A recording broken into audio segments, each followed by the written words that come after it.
Coming to you from beyond the final frontier, it's Archaeodeath.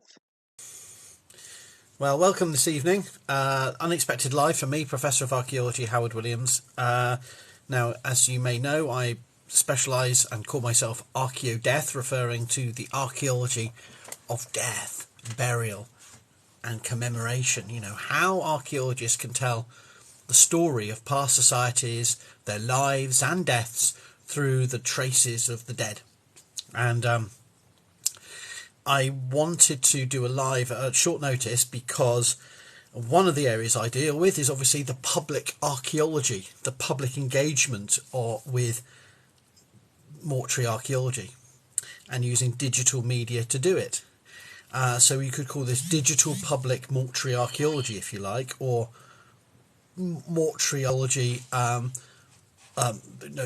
the public archaeology of death, or something like that.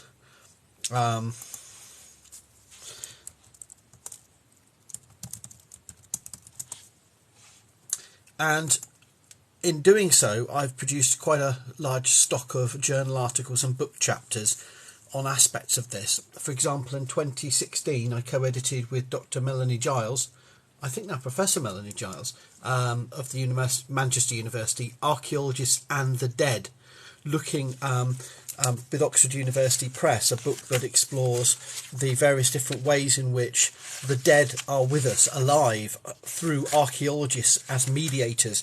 We are bringing the stories of the long dead and the recently dead back into museums, into public discourse, into interpretations. The dead of the Great War, the dead of the transatlantic slave trade, the dead of the ancient Bronze Age, or whatever it may be, you know, in the Aegean. All of these are categories of archaeologically recovered human remains around which we tell stories and try to make sense of our attitudes to mortality and the dead and the past. And I followed that up with a open access special issue of the online journal in public archaeology, which I co-edited with Dr. Lorna Jane Richardson, and this is called Death in the Contemporary World, Perspectives from Public Archaeology. So this is my second major edited collection on public archaeology, and that was from 2018.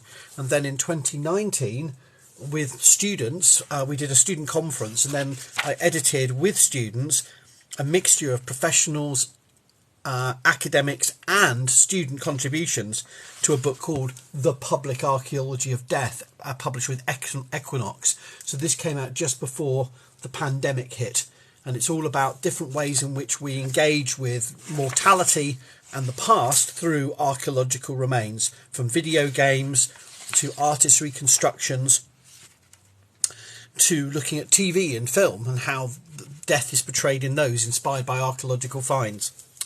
And then I embarked on 4 more books on public archaeology in different regards, all of which have digital dimensions and mortuary dimensions. So we have Public Archaeology, Arts of Engagement, edited with Caroline Pudney and Afnan Ezeldin. I should have said the earlier book was co-edited with Ben Wills-Eves and Jennifer Osborne. This is with Afnan Ezeldin and Caroline Pudney. And then also in 2019, we had a book called Digging into the Dark. No, this is 2020, with Pauline Clark, an edited collection from another student conference, Digging into the Dark Ages, Early Medieval Public Archaeologies. Then we also have in 2020, Public Archaeologies of Frontiers and Borderlands, edited by Kieran Gleave, myself and Pauline Clark. And finally, last year, Public Archaeology, the Public Archaeology of Treasure, co-edited with Peter Reevell and Samuel Clegg. And my point of introducing you to those books is to make the point that I've been quite a prolific editor and writer on the field of public archaeology, including the subfields of mortuary archaeology and digital archaeology. So it was on the back of that and a series of other articles that I was invited to the Public Archaeology Conference in Pensacola, Florida, today and tomorrow, to talk about how we can build on the really great public archaeology work done, the digital public archaeology work done over the last few decades, and create a code of ethics for how we should do responsible, informed, professional public engagement about mortuary archaeology in the digital sphere, in the digital environment, right? So today and tomorrow I was going to be on a panel. I was invited to be on the panel, and I couldn't go in person, so I said I could attend digitally, but it could only be today.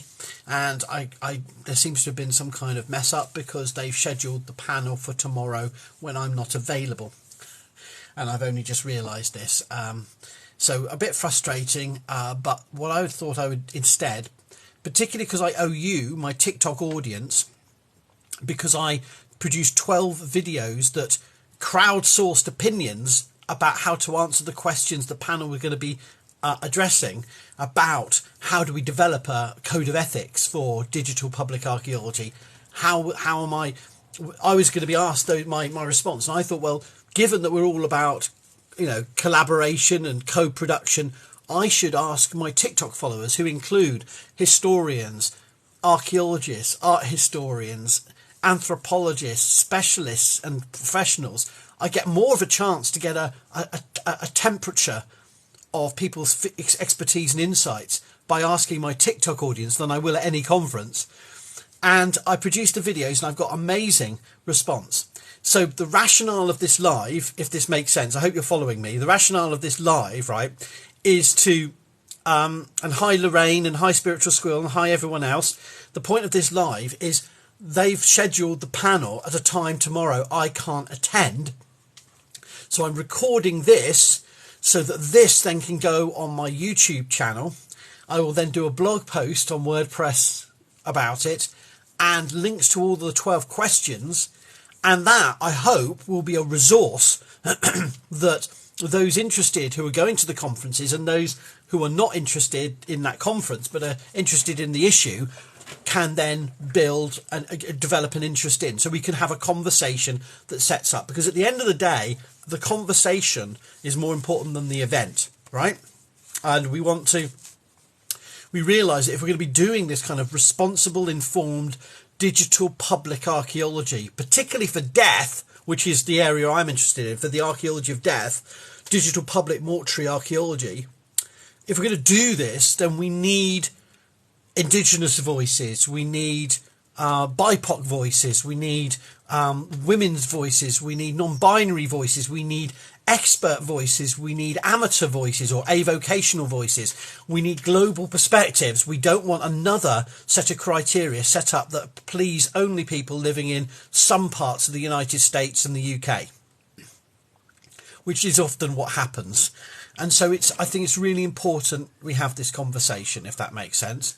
What was the title of the first book again? That was Archaeologists and the Dead. And that was my first book on this. And it's edited by myself and Melanie Giles, Archaeologists and the Dead. It's Oxford University Press. Now, most of that, I should have said, the first two books, these two books are with academic publishers and are expensive, right?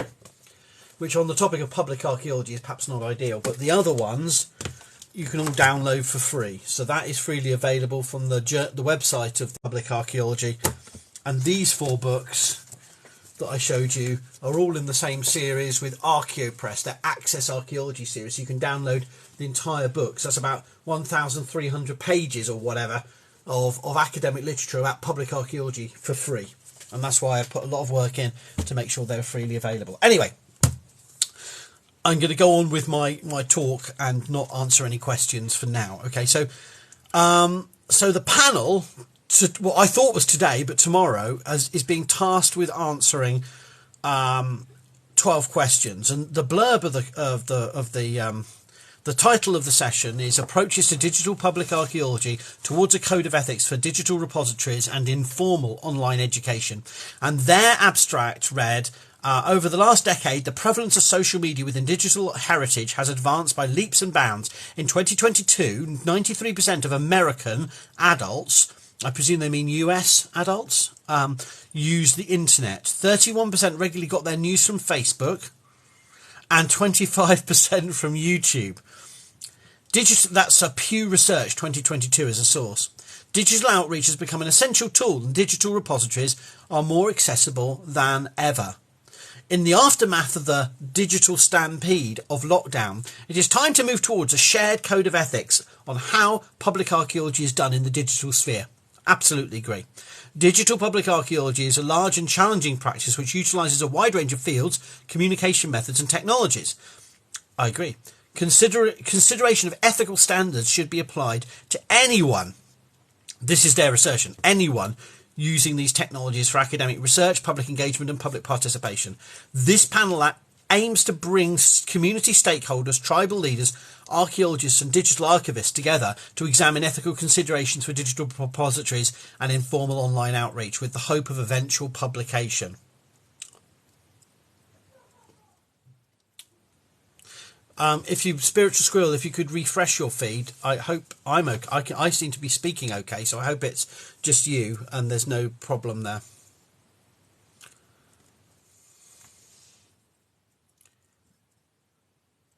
I see it in my comment section, but I don't know what I can do about it. So, I mean, unless you want me to stop and start the live again, I can't really do anything about that, can I?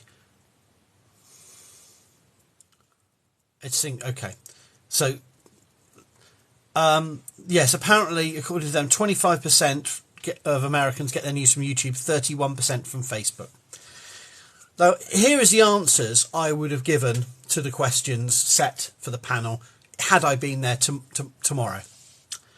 As an introduction, I'm a professor of archaeology at the University of Chester. I'm a mortuary archaeologist who specialises in the late antique / early medieval archaeology of Northwest Europe, a field which touches on many contentious topics on social media relating to death, identity and society, past and present, such as the end of Rome in the West and the Viking Age.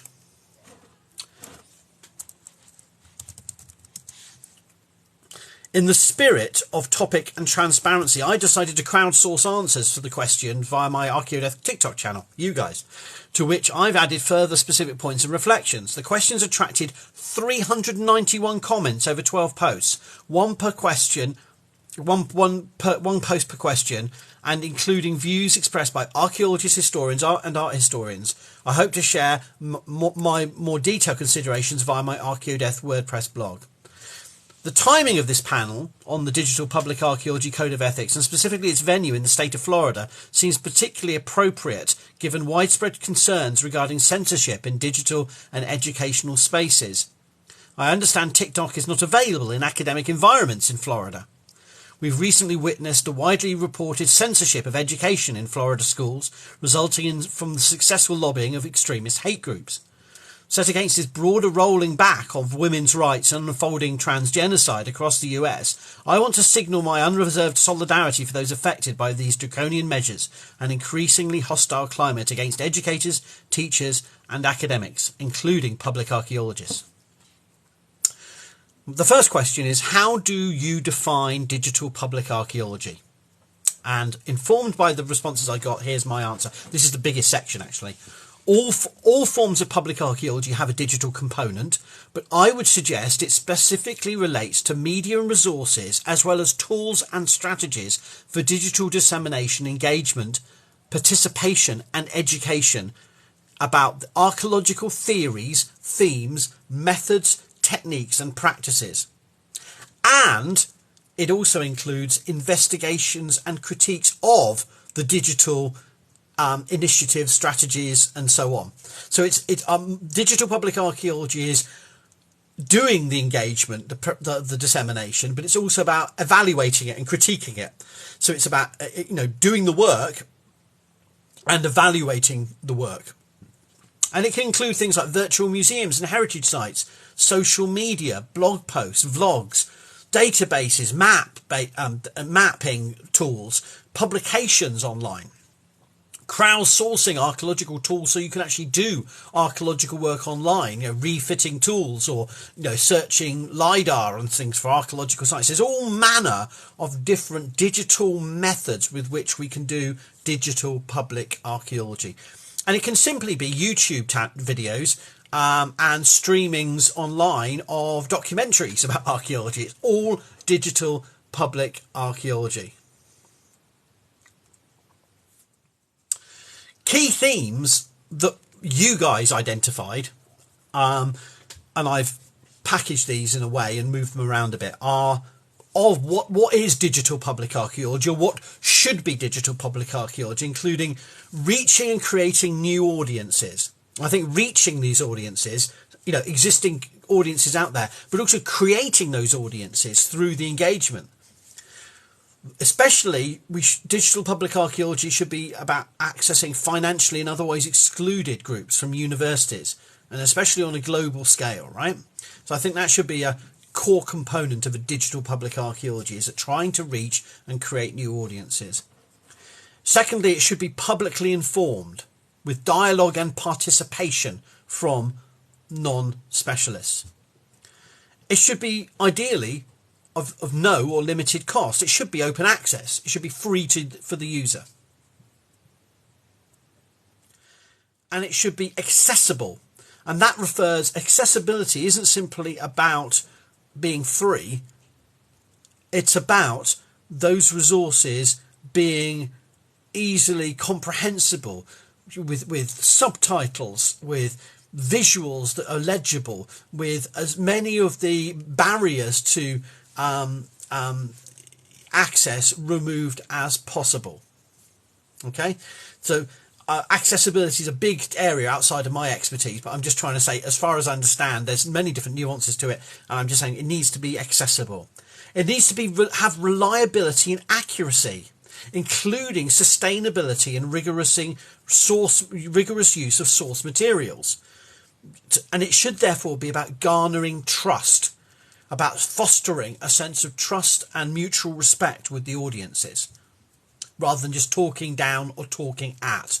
I certainly do my fair share of both, but I'm aware that the best kind of engagement is about not doing that. Perhaps repeating myself a bit here, but point 6 is it should be clarity and should have clarity and simplicity without dumbing down. And again, I'm packaging points you've made, but I'm putting them in a structure that I think makes sense for me. 7, there should be transparency about how theories, methods, techniques, practices and procedures, laws and ethics work. It should all be clear. We shouldn't be trying to just hide behind jargon. It should be absolutely transparent where we're coming from. It should be self-reflective and honest. It should be inclusive to all. And that's not the same thing as being accessible to all or being free for all. Inclusivity is about signalling and constructing dialogues with groups who would be otherwise suspicious of academics and academic communities. And I'm not saying that's an easy thing to do. It should include diversity of perspectives and experiences. And that ideally should involve a diversity of practitioners, although that is something that archaeologists are struggling to achieve. It should promote critical thinking and scientific literacy. It should have respect for living people, including their traditions and practices, especially traditionally marginalised and indigenous groups, and respect for cultural resources, both tangible and intangible. It should promote, and this is the point, an ethical digital public archaeology should promote ethical and responsible practices and thinking. Interpretation, I think, is probably the better word I've put there. It should involve, an ethical and responsible way of talking and thinking.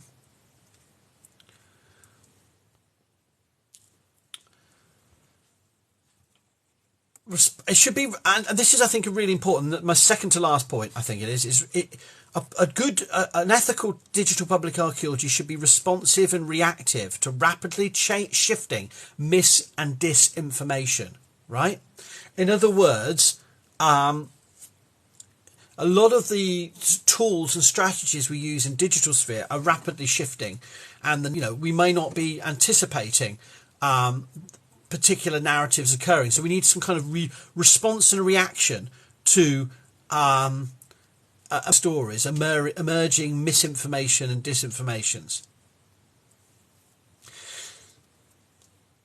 And finally, in 15th, it should be about advocacy and activism to combat extremist appropriations of archaeological resources and narratives, as well as misinterpretations. So it's not simply it has to be responsive and reactive to dis and misinformation. It has to be an advocate and an activist in some senses towards, to combat a misinformation, disinformation that damages and destroys archaeological sites, monuments and landscapes, and archaeological resources and narratives. Now that's so I said it requires, and this is another point that a lot of you were quite emphatic about, and I wouldn't have put myself, is it requires informed and trained professionals and academics adhering to those ethical standards. And it should involve an investigation and critique of the history of digital public archaeology itself, and the exploration of virtual material cultures, monuments, buildings and landscapes, as well as video games. So that's my answer. That's the biggest answer, because a lot of you were in on that first question and had a lot to say about what you thought digital public archaeology could and should be, and I thought it's important to review those points. And that's what I took, and I think that captures a lot more than I would have got. And I think it was, so I really, really appreciate that. That is real crowdsourcing of information. I kind of have all those points in my head somewhere, but I wouldn't have come up with them on my own in this context. So thank you for that. The second question is, what are the key advancements in the integration of social media within digital heritage field over the past decade, and how have they influenced public engagement and participation? Now, this is what this section I really didn't get much from you guys. You gave a lot of comments, but a lot of your comments were really other ways of answering the first point. So I've gone off on my own, and these are my estimates, but some of the points are yours too. Firstly, I think one of the big changes over the last decade has been the failure of Facebook and Twitter in particular to be responsible and reliable media for constructive public engagement and digital heritage. And the reasons for that, I would posit, and I'm happy to be told off and told I'm wrong, are two external factors, such as a slew of disinformation, misinformation on those platforms, in which pseudo-archaeology, political discourses, hate groups have thrived, but also internal factors driven by unethical practices by archaeologists themselves, many who treat social media as an extension of their private diary, or treat the social groups they're constructing as an exclusory intellectual fraternity, which is about basically proving your identity and your worth in relation to other online tribal groups, so to speak, rather than actually trying to communicate with other people outside of one's area and comfort zone. So my first point is, I think that is one of the key developments of the last decade, is the failure of Facebook and Twitter, or X. And now that the Musk era on Twitter has made it all the more vile and all the more horrible. And I'm not saying TikTok is free of that. I'm just saying that is the last decade. The second point is, I would say, the second fundamental change in digital public archaeology is the shift from textual and static image dominated microblogging to more long and short format video content. I mean, the rise of YouTube, the rise of TikTok especially. I mean, YouTube was around a decade ago, but my point is the short form mixture with long form content, especially. And this has many threats as well as potentials. I'm not saying it's still got the same baggage that the other social medias have. It has extra additional dangers, the virality, but also we've seen this move to short form blogging, right? And that's what we're doing, right? That's what we're on lives, I suppose I could add as a further point, but I think it's really the short form blogging which has been the real emergence. I suppose another point that was made to me, and I'm not too sure how I evidence this, is that the last decade has seen more crowdsourcing and dialogues with specific stakeholder groups, including reenactors. And certainly that's something I've experienced on TikTok. A lot of reenactors, experimental archaeology / living history, whatever you want to call it. A lot of people living the way of the Vikings, or what they imagined the Vikings were, living the way of 16th century peasants or whatever. All of that stuff is an integral part of what we've seen over the last decade. And finally, my fourth point of what we've seen over the last decade is no clear vision for digital public archaeology, vast potential, but an obsession on critique rather than setting up constructive, rather than, I'm just writing this down because I forgot to add this point, rather than constructive, agreed strategies. Still not taken seriously by many archaeologists, and it's often seen as below them. So they'll rock up on social media to bitch about how everyone's doing it wrong, but they won't actually rock up on social media to constructively suggest ways that we could do something right. That's my answers to question 2. Question 3 is, in 2022, 93% of American adults on the internet, 31% regularly got their news from Facebook, 25% from YouTube. What do these statistics highlight about the importance of digital outreach in today's era? Well, I can rattle through these quite quickly. There's some repetition of what I've said before. It shows that digital outreach is absolutely imperative. It shows the rise of non-traditional media. That we are able to audiences are able to circumvent the traditional gatekeepers and challenge elitism, and this means we need new diverse ways and perspectives. There's a need, clearly, given that audience, to share reliable and responsible information and to combat disinformation. The need for varied strategies and resources, formal and informal, for diverse and intersectional audiences, depending on language, nationality, ethnicity, religion, age, gender, sexual orientation, disability, neurodiversity, etc. In other words, we can't think of a one-stop shop, as Alexandra Artifact recently was talking about, in terms of age group, but that also applies to other kind of, social identities. We've got to think of different audiences. So if you, as a creator, happen to be really good at, connecting with Latinx audiences 18 to 25, then that's your job. You don't have to try and make content for everybody. And this is something that, TV shows have to worry about. And that's why TV shows are so utterly anodyne often about archaeology, because they're trying to please every audience and the default of white British or American middle class or more, whatever, whereas we can produce content. There's a need for a variety of strategies and resources for different groups, right? The need to move beyond presentation to participation online, to get people involved in different ways, something I'm not very good at, but I think we all agree is needed. Where are we here? There's a need to stay with the story. Now, this is my point rather than anyone else's. There's a bee in my Welsh bonnet here. A need to stay with the story and not abandon research once shared. To steer and counter misinformation where required. You have to come back. You have to circle back. I did a video about face paint and the Vikings 6 months ago. I come back to it. I've got an extra point. I've done another piece of research. I come back. I see another big creator spouting misinformation. I come back.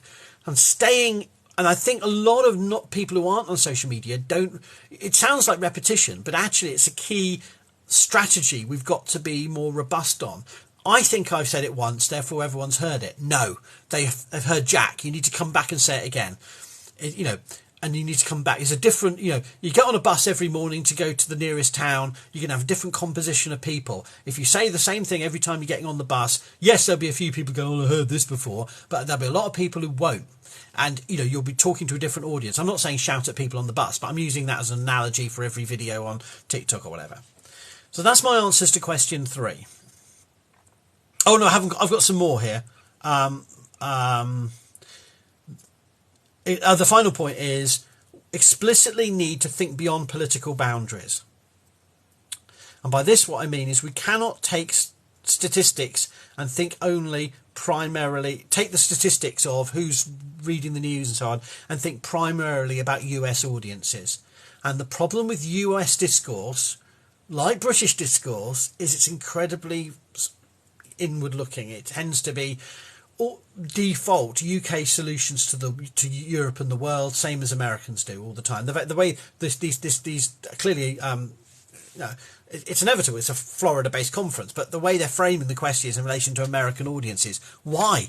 Why? We're dealing, I mean, yes, my audience on TikTok is primarily American and British, but there are Australians there too. There's Canadians there too. There's Irish people there too. You know, and then when we think more broadly, we've got to yelling at people on the bus is kind of the vibe. The whole that's true, Professor Meredith, and hello, Professor Meredith. But no, I agree.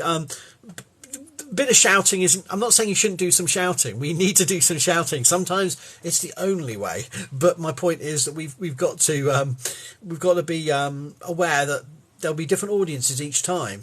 You know. Okay, so those are my points for question 3. Question 4. What lessons can we draw from the digital stampede during lockdowns, and how can this experience inform the development of a shared code of ethics for digital public archaeology? Okay, so I'm really hazy on this digital stampede thing because I was busy doing it and not paying attention to everyone talking about there being a digital stampede. So on a personal note, I jumped into this media because of the digital stampede. But frankly, 3 years later, how many archaeologists are on this chat on TikTok? I've blocked a few because they annoy me. There's a few others I may not be aware of, but there's only probably, I would say, under 50, right? How many are on Twitter? Thousands. At least, you know, creators, I mean, creating content on a regular basis. Perhaps I don't follow everyone and I miss people, but I don't think there's more than 50, perhaps even less. Perhaps there's only about 20. I haven't even counted them up. I mean, there's historians and ancient historians and art historians who do a lot of great archaeology content. Psychon people who do great content too. Lots of people doing excellent archaeology content who aren't archaeologists. But if you want to talk core repeated archaeology content, I don't think there's that many. And I'm sure there's many I've missed, but I don't think there's that many. So I'm not sure this digital stampede has much of a legacy, because if everyone suddenly jumped online, I don't think they're still doing it, at least not successfully. So I'm not sure about this idea of a digital stampede. So I certainly shifted to YouTube and TikTok, but I would contend few did, and few stayed at it. Now, I'm happy to be wrong about that if you think that's a bit unfair. Some students learn better. And I think some students have realised that TikTok and YouTube and other social media categories are an important learning tool. We've already seen in my comment section in the last few weeks, one student who's going to university for the first time at another university said it was only me and a few other people on TikTok that inspired him to do the degree subject he's doing. I've got undergraduates telling me this very factor, that they came to university to do archaeology. It's swayed not by Time Team or Digging for Britain and other TV shows, or particular books or sites, but because of social media. So some students not only learned better online, but they're used to online content and material. It was pointed out to me that the lockdowns revealed the ableism of society thrown into sharp relief, and this is a complex issue because there's many intersecting prejudices that came out with the lockdowns and anxieties and hysterias, but I think that's a valid point for further investigation. Is digital does allow people to think beyond the physical, beyond the digging as an act or survey as an act, to think of other ways they can participate. Other points are really repetitious of points made on earlier video, that rigorous sourcing is key. There was so much online content, you need to optimise how you use the internet. The misinformation, the disinformation has shifted from other locations to digital environments, but frankly I think it was already there, so I'm not so sure about that point. Another point I want to make, which is my point, is that not only does the lockdown show the limitless ableism of our society, the limitless versatility and potential of online resources, but the near limitless ability for academics' enthusiasm and passion to be exploited for free. And most academics work triple in our pandemic. We got no thanks, and we're still doing a lot of that stuff afterwards, including this. So there's in the enhancement of existing inequalities and exploitations of digital labour, digital intellect, the demand, the expectation, the sense of entitlement that I should be sharing is only by some. It's implicit in all of us, though. You know, we're all guilty of this, and it only underpins the necessity for a code of ethics.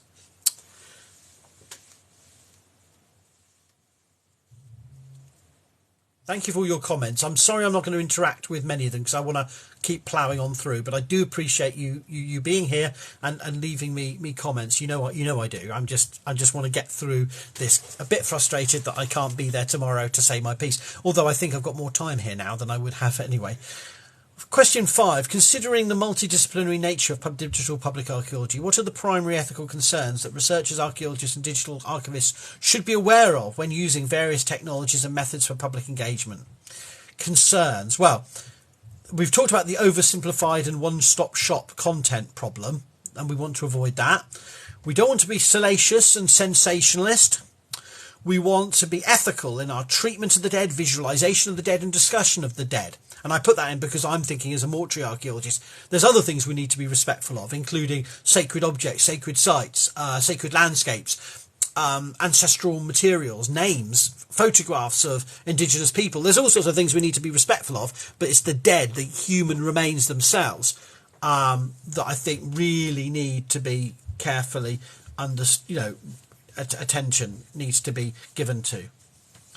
We need to be careful of casual inaccuracies, how inaccuracies can creep in. And particularly the curse of TikTok is the lack of contextualization. Archaeology is all about context, and yet often we're selecting out small elements, chunks of the story of a site, of an artifact, and we're giving a bite-sized narrative. And that can be powerful and engaging, but it can also be lazy, sloppy, and kind of crap. And you can always say, oh well, you have to read up more, this isn't the place, TikTok's not the place for depth, TikTok's not the place for nuance, TikTok's not the place for citation sources. Well, we should make it that place. We have a responsibility to do that work. We have obviously to combat pseudo-archaeologies, and I want to emphasize that when we talk about pseudo-archaeologies, and I don't want to talk a lot about them, but we're talking about many different kinds of pseudo-archaeology. There's so many different intersecting kinds, not just ancient aliens and ancient civilizations, which are almost, I think, a dangerous fixation of many who combat pseudo-archaeology. We end up being drawn into a very sort of obsession with ancient aliens that almost self-perpetuates them as a focus of interest. But there's all forms of nationalisms and white supremacies and racializations and cultural appropriations, and the area I've been contending with are Vikings, Celts and Anglo-Saxons, but particularly Vikings. But there are others, many others, that you would only understand and respond to within the local context, including Welshness. And one of the other areas that I've sort of waded in a little bit is trans and gendered identities, transgender, non-binary and gendered identities more broadly, and the various fictions and fantasies constructed using archaeology that don't quite match with any of the data we actually have. And permission standards are absolutely integral, as well as combating looting and the illicit trade in bones and artifacts. And a lot of archaeologists and anthropologists and others have really tackled that issue, and that was really important. So those are my answers to question 5. Question 6. And thank you again for all the crowdsourced input. Question 6. In what ways can ethical principles be appropriately integrated into the broad spectrum of activities involved in digital public archaeology, which can include academic research, community engagement and public participation? Now, I don't think anyone really understood this question, and I'm still not really sure either. But I said, I'm synopsising what people said. I think ethics and standards should be repeatedly raised and integrated into digital resources and media. So if we're going to have ethical standards, we've got to integrate them into every stage. We've got to make ethics part of a transparent conversation and dialogue, not only over discoveries but theories, methods, techniques. And also it's a part of the way we narrate the past. We humanise the dead, telling stories and actually reflecting on the way we as practitioners treat human remains. We shouldn't hide that away and say, oh, that's beyond reproach. We've got to see it as part of the story. And one point that was raised through the crowdsourcing exercise was whether, if we're going to integrate ethical principles, we need some kind of peer review of this public engagement. I'm not sure how we could ever do that, but it's certainly something. We peer review journal articles. No one's going to have the time and energy to peer review TikTok videos, but we've got to think about what standards we're adhering to, where we're getting our ideas from, and who's giving us feedback in a formalised way. Even if it's just reviewing a selection of what we do and saying you could do this differently or that's inappropriate. And that's the kind of thing that I think would be really beneficial if we're going down the line. So I'm halfway. Is everyone still with me? That was a delicious dinner, says Margate. I'll just have a quick look at the comments as I have a pause. Hi Susan, help me. Oh good, this is really good. That's good to hear. Okay, so question 7. So we're over halfway now. What roles can community stakeholders play in shaping these ethical considerations for digital repositories and online outreach? And how can their perspectives be integrated into the process? Well, that's the tough one, isn't it? There's a lot of rhetoric around community stakeholder input, and I'm not so sure I have a full grasp of what's the best way to do it. But certainly key points that people raised are we need to be culturally sensitive. We need to have community stakeholder councils, so it can't be just one local randomer who we take as our point of contact. We've got to have a formalised, structured council to do this for any project we have, maybe, if we're doing a big-scale strategy. We should acknowledge these non-archaeological contributors. We should, they're not going to do it, they're not going to engage if we don't respond and acknowledge them. Maybe we need actual ethics boards for our digital content, across global archaeological communities, maybe the World Archaeological Congress, maybe European Association for Archaeologists, Association for American Archaeology, or whatever they're called. These kind of organisations should be trying to at least lay down good practice, and talking to beyond the academy. And perhaps we need to think about the equitable acknowledgement of stakeholders. So we're not necessarily authoring. Maybe we should be moving away from a TikTok channel by Howard Williams to a TikTok channel by groups of scholars, so that you have that sense of engagement with stakeholders of different kinds. Question 8. Are there any successful examples of ethical frameworks or guidelines for digital heritage and public archaeology that the panellists can share and draw inspiration from? No, I'm not aware of any. I haven't done the research, to be honest, and I didn't know. People suggested the Nolan Principles of Public Life, the National Council for Public Archaeology. I'm aware of the Babio guidelines. That's the British British Association of... what are they? Something... anyway, human osteologists, but they haven't done any guidelines for digital engagement. So I'm sure we need to follow up with more on that. I don't know enough about that.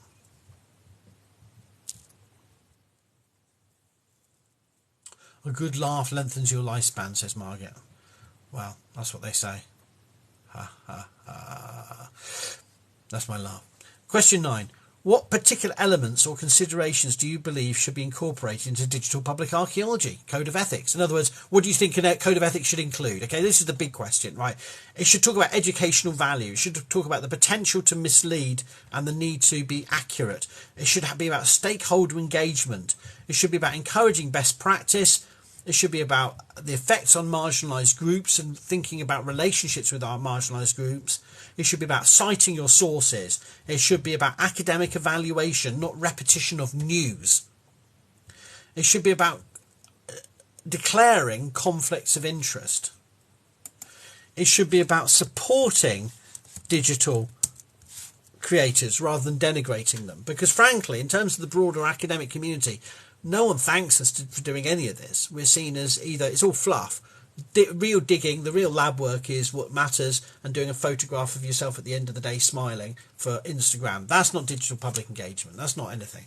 And doing this kind of proper content, even if it's funny and silly, even if it's quite rushed, is the way we should be going. We should be reducing sensationalism. We should be not simply reading out news stories and projecting their spin. We should be those are my main points for question 9. Question 10 is, considering the ever-evolving digital landscape, how can the proposed ethical code remain adaptable and responsive to emerging technologies and communication platforms? Well, every time you write a code of ethics, it's static, isn't it? And the world changes around it. So how do you know what's how do you keep it current? Well, I think you need a simple code according to the crowdsourced information. It needs to be simple. I suggest we need an infographic rather than just another document that sits on a website. We need a visual that can be used by vocational and academic creators alike. It needs to be regularly updated to be responsive, as I said before. Perhaps has a board that reviews it of archaeologists that change on a regular basis, suggesting it needs to be overseen by a society. So maybe there needs to be some kind of panel review. Question 11. 2 more to go, folks. What steps can individuals and organisations take to promote transparency, inclusivity and responsible digital practices within the realm of public archaeology, particularly in online spaces? Well, you could fund it, couldn't you? Funds. We need money to do this. Recognition and credit. Some kind of recognition of this digital labour and digital engagement. And support and guidance beyond the code. There's no point in just having a code if you don't follow it up by having access to experts who can advise you, who can give perspectives. Now, no one asked me, but I have various opinions on other creators at work on this app, and I have very positive views of most of it, but I have things that I don't feel comfortable with, but that I don't feel I necessarily have to proclaim on them. But if someone asked me, what do you think is a better way of doing this, I would give a view. And I think if we had more of that support, informal support, guidance, and perhaps even when someone is a mentor, that's it. Maybe even a mentoring scheme of some kind to help, like someone who's a really successful postgraduate TikTok creator or database creator or Wikipedia entry writer could give guidance to 3 or 4 others so that it becomes a part of the practice. I mean, maybe that's something we need to integrate more into degrees, is that public participation. And finally, in terms of eventual publication, what are the anticipated outcomes or recommendations that could emerge from this panel's discussions, and how might they influence the practice of digital public archaeology in the future? Again, I think everyone was a bit stuck with this question, and I'm not really sure. But I think the idea is once you have a code, everyone can start disagreeing with it. Once you have a code, it gets people talking. It can be used by archaeologists and avocational content creators alike, and I think that has to be. If you're going to have a code, it can't just be for professionals and academics. It has to be for a broader audience. And if it's actively used in debates online, it itself can create an interest. If people are thinking about the ethics, it can create an interest. So I think that's my answer anyway. I don't have a full answer, but those are the points I came up with. So, to sum up, what I was expecting to do today, but I realised they scheduled it for tomorrow and I can't attend, was to offer my thoughts on how we develop a code of ethics for digital public archaeology.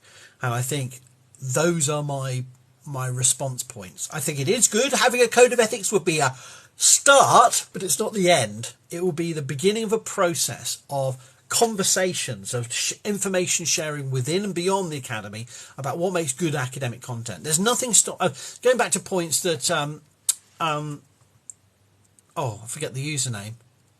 Is it History Caro and Alexandria Artifact and others have been discussing about getting it wrong, of citing sources. All of this stuff is part of it, should be a part of the ongoing conversation. It's not about everyone did it before was wrong, or I'm the only one that's doing this. This is about, we need these conversations so that we can remind ourselves, reiterate, build good practice and of ethical practices. So it's more than a code. Yeah. So that it,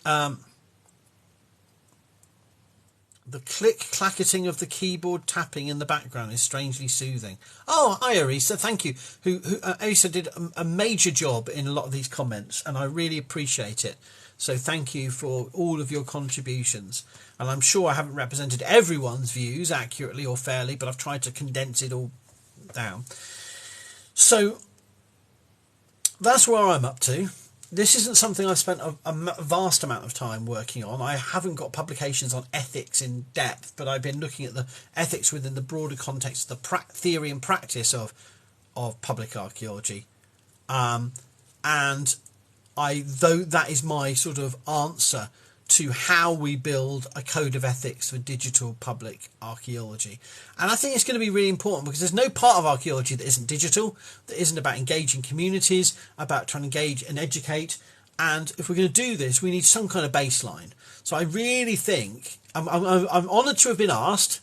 I'm deeply disappointed I can't be there, but I hope if by recording this, then posting it on YouTube, doing a blog post, my 12 TikToks and all the great content and comments that you guys left together will be a useful resource that someone might take notice of down the line.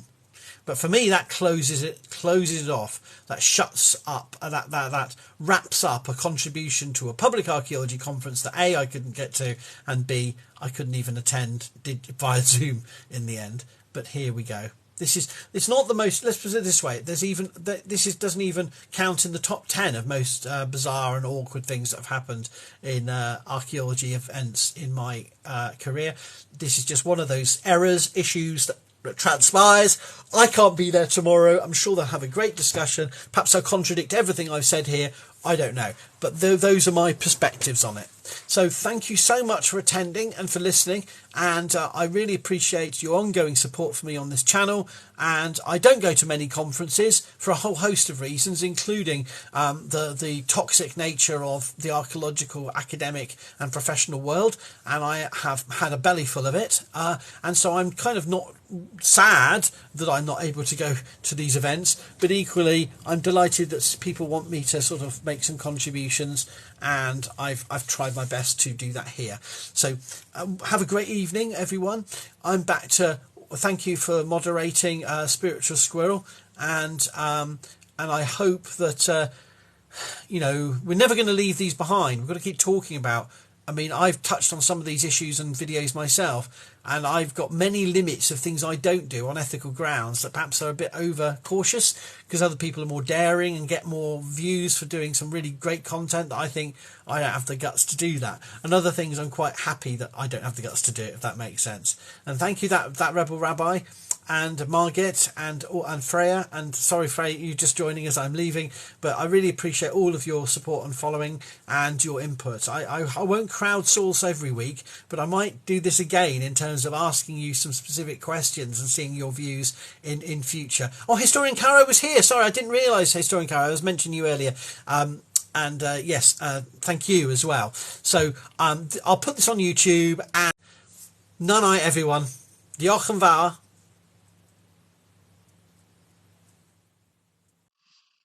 Sadly, we're all going to die. But while you're waiting, why not follow Archaeodeath? Subscribe now on YouTube.